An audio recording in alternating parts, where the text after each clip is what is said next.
بسم الله الرحمن الرحيم. المزار أحمد الجبوري. يعني هاي بناحية جبار. ئێرە ناحیەی جەباریەیە لە پارێزگای دیالە. ئەو زەوی کشتتوکاڵی لە بەرچاوتانە دەیبینن هەمووی زەرەرە بۆ جوتیاران. من لێرە 160 دۆنم زەویم چاندووە و کەمتر لە 8 بۆ 7 ملیۆنم لێ فرۆشتووە. ئێستا زۆربەی جوتیاران قەرزارن و شووتیەکانمان پارە ناکەن. شووتی دەنێرم بۆ عەلوەکان پارە ناکات. کیلۆی بە 50 بۆ 100 دینارە. قەنتەرێک 350,000 دەکەوێت لەسەرمان و 80,000 پارەی کرێکارەکەیە. جوتیاران وایان لێ هاتوو ئێستا شووتیەکە هەڵناگرن چونکە بە زەرەر لەسەریاندا دەنیشێت و نافرۆشێت لە عەلوەکە. میوە فرۆش نایکڕێت. ئەم شووتی ئەگەر کیلۆی 150 دینار لێمان بکڕنەوە ئەوە خێر دەکات. بەڵام ئێستا نەهیلاکیمان دەرچووە نەخێرێکی هەبووە. هۆکار چییە؟ میوە فرۆش نایەن لێمان وەرگێت. ئەگەر خۆمان بیبینە عەلوەکان ئەوە کەمێکی لە باشەکە دەکڕن و ئەوەی تر دەمێنێتەوە.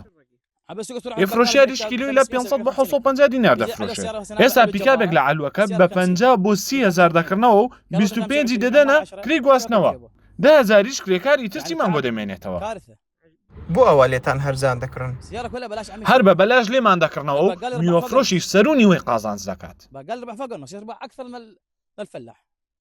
داواکاریتان چییە؟ داواکاری لە کێ بکەین؟ حکومەت خۆی باش دەبینێت چەند زەرەرمان کردووە لە ناحیەی جەبارە.